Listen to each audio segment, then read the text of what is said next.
जय श्री महाकाल बच्चों।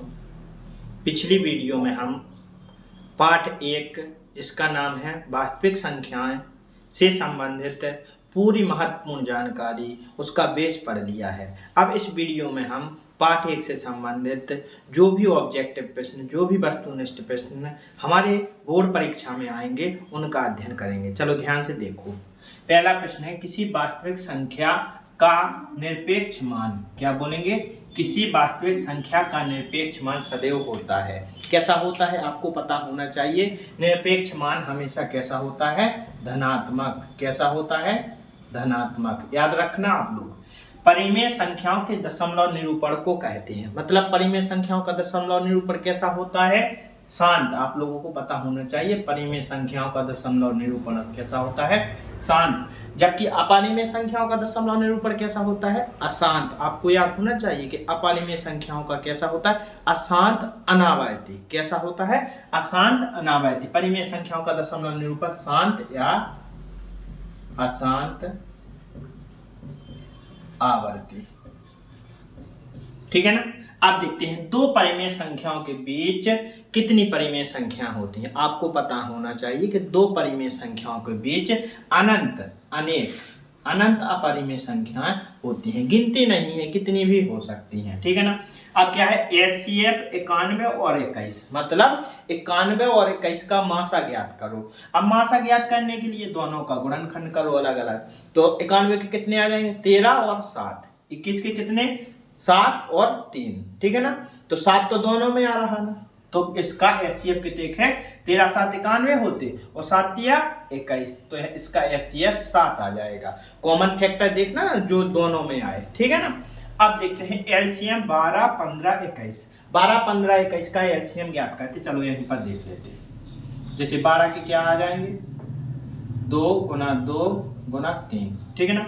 15 के क्या आ जाएंगे, 3 5 और क्या 21 के 3 7।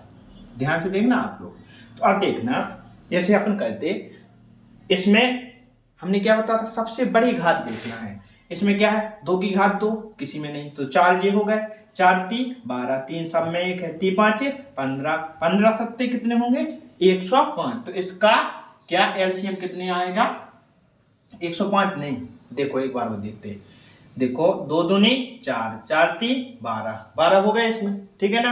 12 पंचे 60, 60 और 7 का मल्टीप्लाई करो कितने आते, 6 7 42, 420। इसका LCM कितना आएगा, 420। आगे ना समझ में बात। 420 में इन सभी संख्याओं का भाग चला जाएगा। अब देखते, यदि दो संख्याओं का गुणनफल कितना 35 है, HCF कितना है 3 है, तो LCM बताओ। आपको एक चीज पढ़ाई हमने, ध्यान से समझना।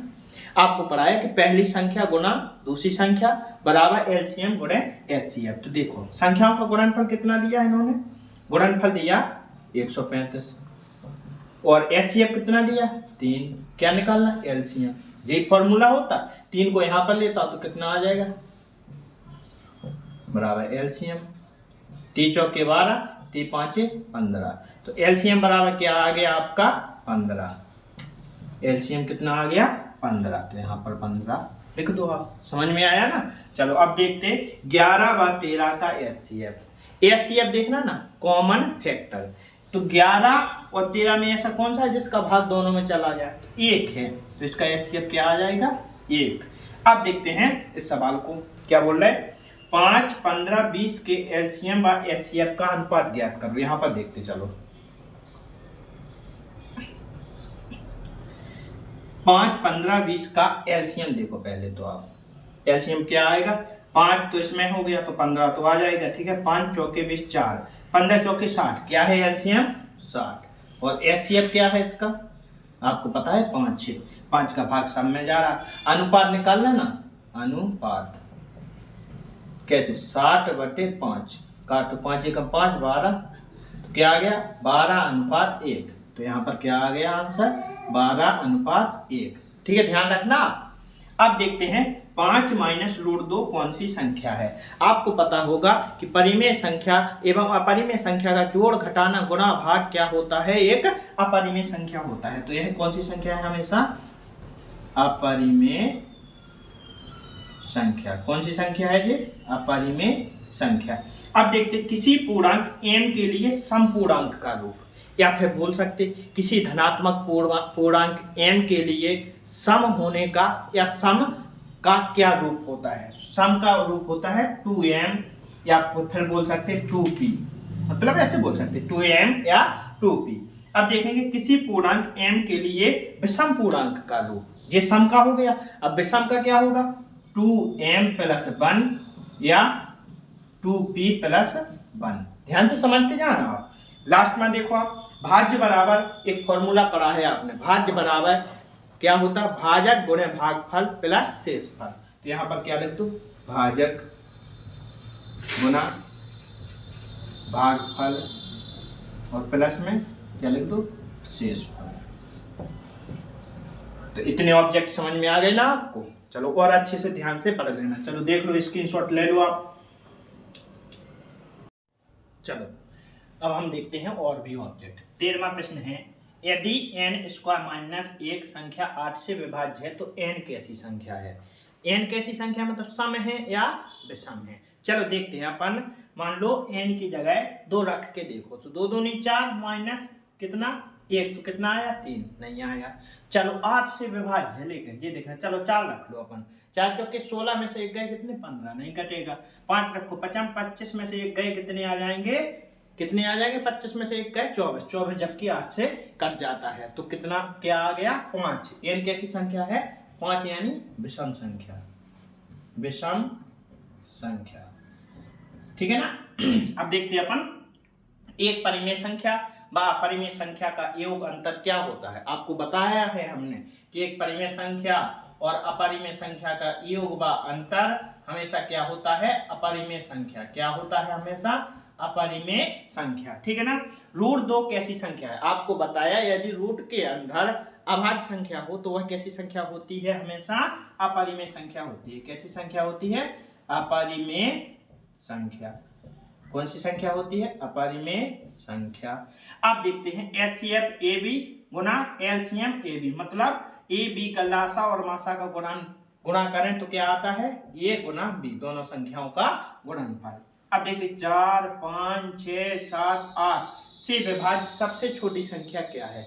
मतलब ऐसी कौन सी संख्या है जिसमें इन सब का भाग चला जाए? तो इसका क्या ज्ञात करना है अपन को? एलसीएम ज्ञात करो। 4 पंचे 20, 20 30 60, 60 हो गए ना? 60 और 7 दूनी 120, 12 7 84, कितने आए? 840। मतलब 840 में इन सब का भाग चला जाएगा। इससे छोटी संख्या और पॉसिबल नहीं है जिसमें 4, 5, 6, 7, 8 का भाग चला जाए। आ रही ना बात समझ में आपको? चलो अब देखते हैं 18वां प्रश्न। 26 के अभाज्य गुणनखंड। आपको पता है अभाज्य गुणनखंड करने ना, 26 सबसे पहले 2 से कटेगा, कितने आएंगे? 13, 13 से कटता, तो अभाज्य गुणनखंड 2 गुना 13। आ रही बात समझ में? अब देखते हैं 19वां। प्रत्येक अपरिमेय संख्या वास्तविक संख्या है या नहीं? आपको पता है वास्तविक संख्या हमेशा परिमेय और अपरिमेय से मिलकर बनी होती है, तो प्रत्येक अपरिमेय संख्या वास्तविक संख्या है। लेकिन और वास्तविक संख्या प्रत्येक अपरिमेय संख्या भी होती है, तो अपरिमेय संख्या वास्तविक संख्या हाँ है। ठीक है ना? प्रत्येक का क्या 1.16 पर बार का भिन्न रूप ज्ञात करना है। तो कुछ नहीं करना आपको, पहले पूरी संख्या लिख दो, माइनस करना जिस पर बार ना हो, लिख दिया। अब देखना है क्या आपको जितने अंकों पर बार हो उतने नो लिख दो। ठीक है ना? यहाँ पर और कोई होता तो एक 0 लगा होते। अब कितना आ गया? 115/99। ये है भिन्न रूप। आगे बात समझ में? अब देखते हैं यदि A = BQ तो A B में क्या संबंध है? ठीक है ना? तो संबंध ऐसा है कि B A का क्या है? B A का गुणनखंड है, गुणनखंड है। ठीक है ना? B A का क्या है? एक गुणनखंड है। ठीक है ना? अब देखते 0 परिमेय है या अपरिमेय? आपको बताना है 0 परिमेय संख्या है। कैसी संख्या है? परिमेय, परिमेय संख्या। क्यों है? क्योंकि 0 को अपन 0/1 लिख सकते हैं। अब देखो, परिमेय व अपरिमेय संख्याएं मिलकर बनाती हैं कौन सी संख्या? वास्तविक संख्याएं। कौन सी संख्याएं? वास्तविक संख्याएं। हाँ, अब लास्ट में प्रश्न, तीन संख्याओं P, Q, R का एलसीएम ज्ञात करने का सूत्र। आपको हमने बताया यदि एलसीएम P, Q, R ज्ञात करना है तो आपको कुछ नहीं करना, पहले तो P, Q, R का मल्टीप्लाई करना है। एलसीएम पूछा ना, तो यहाँ पर एचसीएफ ज्ञात करो। किसका? तीन का, P, Q, R बटे में एचसीएफ PQ, HCF, QR और HCF किसका? PR। ठीक है ना, ये फॉर्मूला होता है आपका एलसीएम ज्ञात करने का। और यदि एचसीएफ ज्ञात करना तो यहाँ पर एलसीएम आ जाएगा। इस प्रकार आप एलसीएम भी और एचसीएफ भी ज्ञात कर सकते हो। तो इन्हीं प्रश्नों से, इन्हीं वस्तुनिष्ठ प्रश्नों से आपके बोर्ड एग्जाम में आएंगे प्रश्न। ठीक है ना, अच्छे से इनको 2 बार देख लेना और रिवीजन कर लेना। ठीक है ना, ध्यान से पढ़ना।